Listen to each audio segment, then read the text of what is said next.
بسم اللہ الرحمن الرحیم۔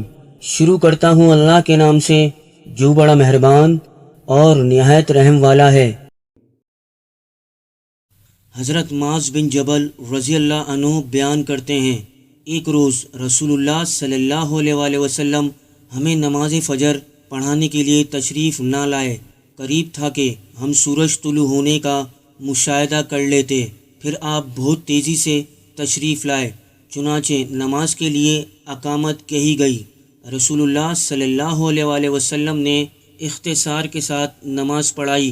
پس جب آپ صلی اللہ علیہ وآلہ وسلم نے سلام پھیرا تو بابلند آواز فرمایا، اپنی جگہوں پر ایسے ہی بیٹھے رہو۔ پھر آپ صلی اللہ علیہ وآلہ وسلم نے ہماری طرف متوجہ ہو کر فرمایا، میں ابھی تمہیں بتاتا ہوں کہ میں تمہیں نماز پڑھانے کے لیے کیوں نہیں آیا۔ میں رات کو بیدار ہوا، وضو کیا اور جس قدر مقدر میں تھا میں نے نماز پڑھی۔ مجھے نماز میں اونگ آنے لگی، حتیٰ کہ وہ مجھ پر غالب آ گئی۔ تب میں نے اپنے رب تبارک تعالیٰ کو بہترین صورت میں دیکھا، چنانچہ اس نے فرمایا، محمد۔ میں نے عرض کیا، میرے رب حاضر ہوں۔ فرمایا، فرشتے کس چیز کے بارے میں بحث و مباحثہ کر رہے ہیں؟ میں نے عرض کیا، میں نہیں جانتا۔ اللہ تعالیٰ نے 3 مرتبہ ایسے فرمایا۔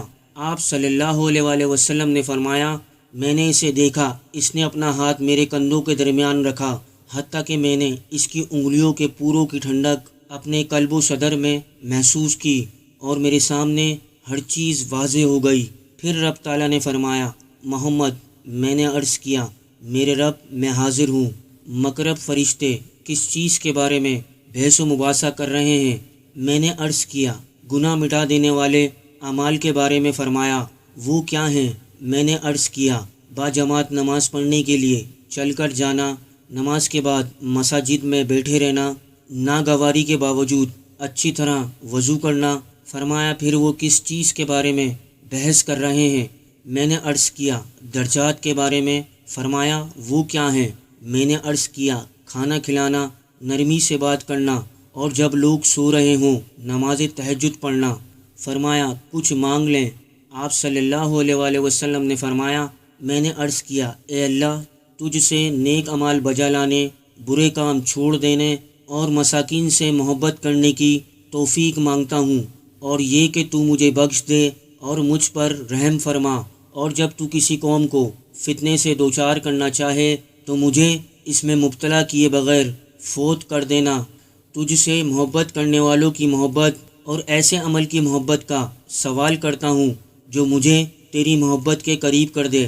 پھر رسول اللہ صلی اللہ علیہ وآلہ وسلم نے فرمایا، یہ خواب حق ہے، پس اسے یاد کرو اور پھر اسے دوسروں کو بتاؤ۔ تو دوستو، یہ حدیث کے حوالے نیچے لکھیں، اور اللہ رب العزت ہر مسلمان کو احادیث پر عمل کرنے کی توفیق عطا فرمائے۔